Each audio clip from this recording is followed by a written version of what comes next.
The road he never planned to take. The story of Mason Reed and Victoria Hale. The sun beat mercilessly against the cracked asphalt of Highway 61, making the air above shimmer like water. Mason Reed wiped the sweat from his brow with a grimy rag, his hands blackened by grease and toil. His boots crunched across loose gravel as he approached the gleaming Rolls-Royce Phantom that sat motionless on the shoulder, its pristine silver finish almost mocking the surrounding dust. He wasn't supposed to be here. Not really. Mason had spent the morning nursing an ancient Ford pickup back to life in his uncle's garage across the road. But something about that luxurious car stranded in the middle of nowhere pulled at him, an unspoken tug that wouldn't let him look away. He figured whoever was inside had already called for help, and yet his instincts dragged him closer. When he knocked lightly on the tinted window, expecting at best a polite dismissal and at worst, outright scorn, the glass slid down. And there she was. The woman inside wasn't just beautiful.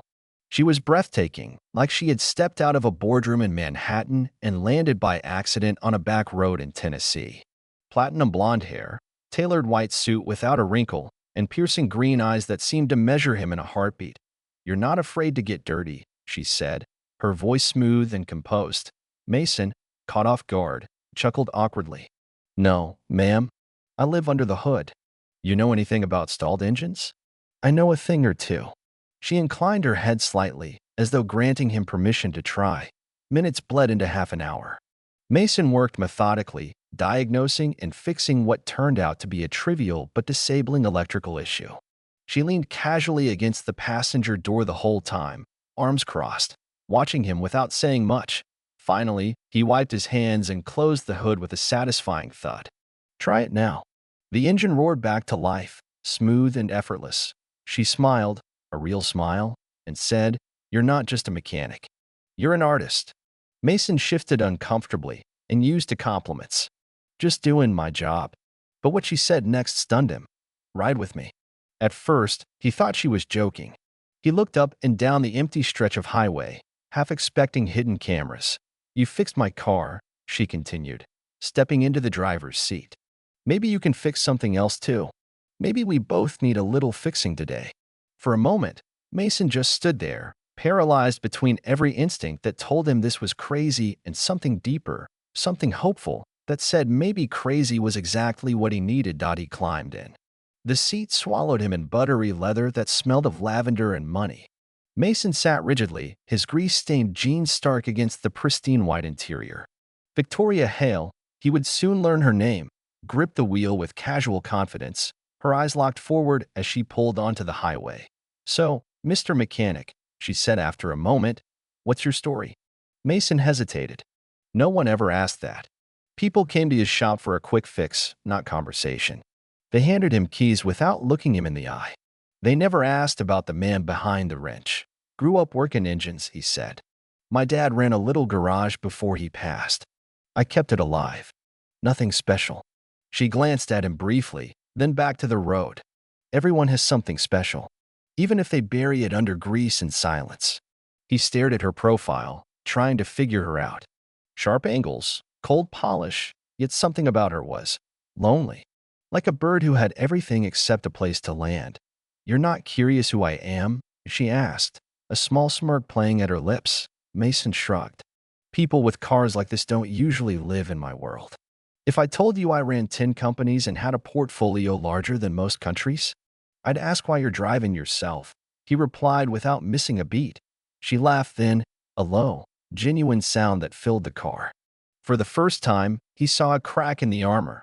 They drove in silence for a few miles before Victoria took a sharp turn off the highway onto a secluded, tree-lined road.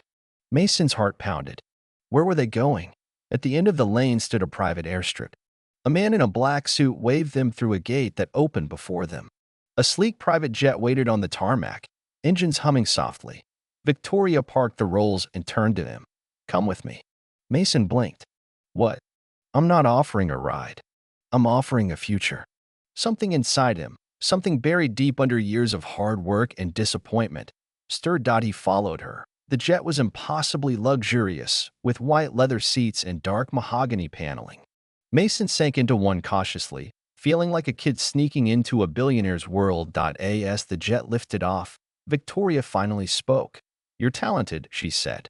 "And talent shouldn't be wasted fixing clunkers in a dying town." He frowned, defensive. "That shop was my father's. It's my home." "It's your cage," she countered. The plane soared above the clouds, and Mason stared out the window, grappling with a feeling that terrified him more than failure, the possibility of wanting more. Hours later, they landed on another private strip, somewhere he didn't recognize.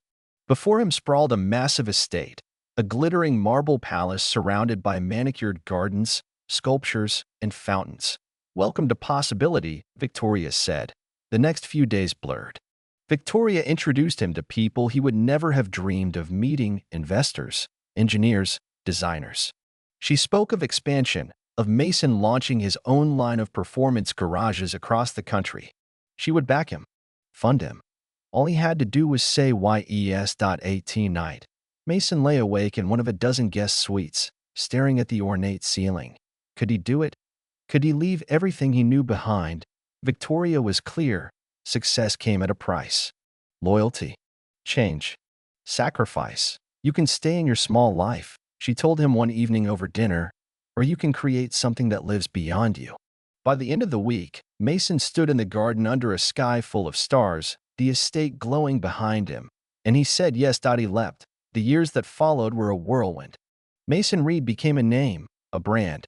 His garages dotted the country, known for their artistry and innovation. His hands still carried the memory of Greece, but now they also built empires. And through it all, Victoria remained elusive, a partner, a guide, sometimes a mystery. He learned that she had built her fortune from nothing too, a childhood marked by poverty, an early betrayal that taught her trust was dangerous. Her empire had been carved with blood, sweat, and ruthless precision. Mason wasn't like her, but he was forged by her. He never lost himself, not completely. He insisted on hiring mechanics from small towns, opening scholarships for young engineers who reminded him of the boy he once was. And late at night, after meetings and flights and million-dollar deals, he would sometimes drive alone, no entourage, no assistants, back to his father's old shop. It still stood. He kept it open. A monument to where he came from. One evening, standing in the doorway, hands in his pockets, he heard the rumble of an engine and turned. Victoria. She stepped out, older now. The sharp edges softened but not dulled. "Still fits you," she said, glancing around. "So does this," he replied, pulling out a small, battered wrench, the first tool his father had ever given him. They stood there, two architects of their own destinies, built from the broken pieces of what they had been handed. "Thank you," Mason said simply. She smiled, a real smile, rare and unguarded. "You would have done it with or without me." "No," he said, "but I wouldn't have done it this big." She stepped closer, squeezed his shoulder.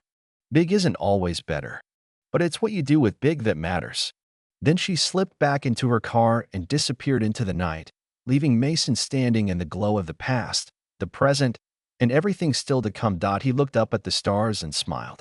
The road he never planned to take had led exactly where he was meant to be, and he knew, deep in his bones, that he would spend the rest of his life helping others find their road too. Because sometimes, all it takes to change a life is a broken engine, an open door, and the courage to say yes.